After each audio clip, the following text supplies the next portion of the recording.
I am so pleased to rise in strong support of House Resolution 376, calling for the repatriation of POWs, MIAs, and abductees from the Korean War. It is fitting that this resolution was introduced by one of the House's own Korean War vets, Congressman Charles Rangel. Hasn't had a bad day since.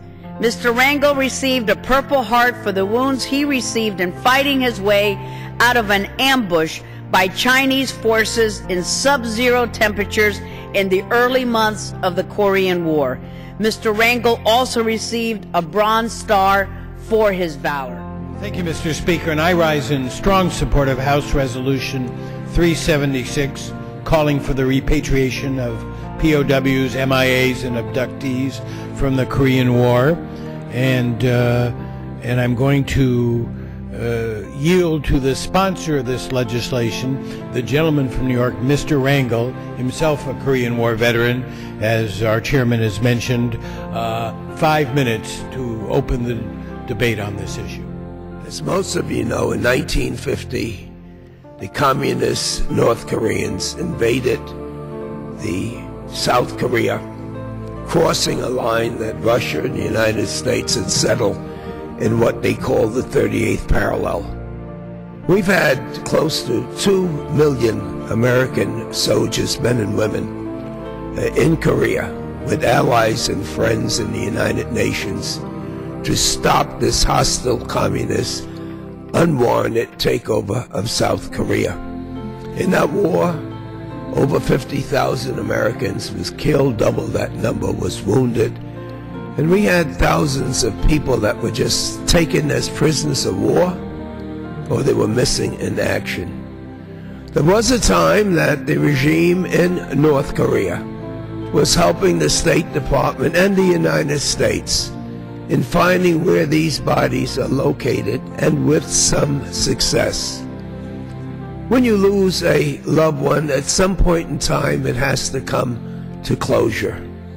And when you know that the people could have these bodies and for evil intent not respond to the basic human needs of those who suffered so much, it seems to me that this Congress and the executive branch should insist that a part of our priorities in dealing with North Korea is that they allow and cooperate with us in finding the remains of those people who fought for this great country, and because their families and their friends have suffered so much pain. As it relates to the South Koreans, they even sacrificed more lives. They were not hostile. They were not bothering anybody when this hostility came, to such an extent that the whole world almost condemned it.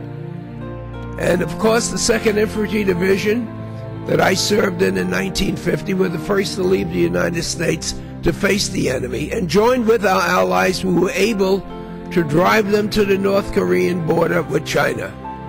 As most of you know, the Chinese entered with hundreds of thousands of people, tens of thousands of volunteers, and we found that many lives were lost. In the course of this, South Koreans that were not in North Korea, they were in the northern part of their country.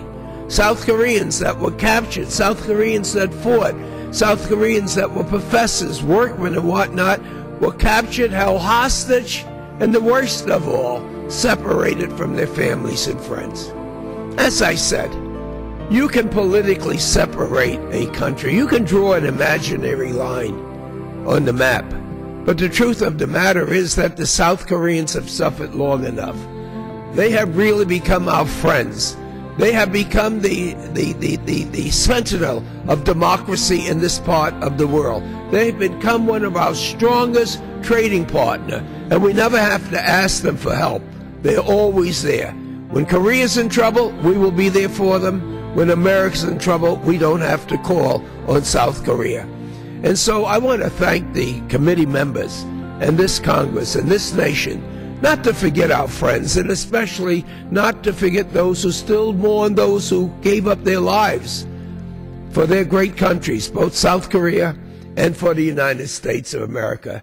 And we hope that through this effort, the State Department will resume looking for the Americans who put themselves in harm's way and their families have no knowledge where they are.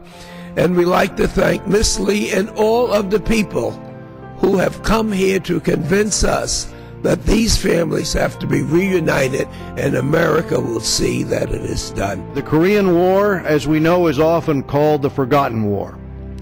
But those who fought it and our South Korean allies haven't forgotten this war. And by moving this legislation forward tonight, we're signaling that the House has not forgotten this war. It's been more than 60 years since the start of the Korean War. And after all that time, our Department of Defense lists more than 8,000 American servicemen as POWs who are missing in action. The number of South Koreans is estimated to be many times that, because as many as 100,000 South Koreans were forcibly conscripted into the North Korean Army. For our veterans and for their families, it is well past time for a full accounting, which is what this resolution calls for. Indeed, as this resolution states, there are still South Korean prisoners of war and civilian abductees from the Korean War who are still alive in North Korea and want to be repatriated back to the South. For the sake of those impacted, I urge passage of this resolution, and I yield back.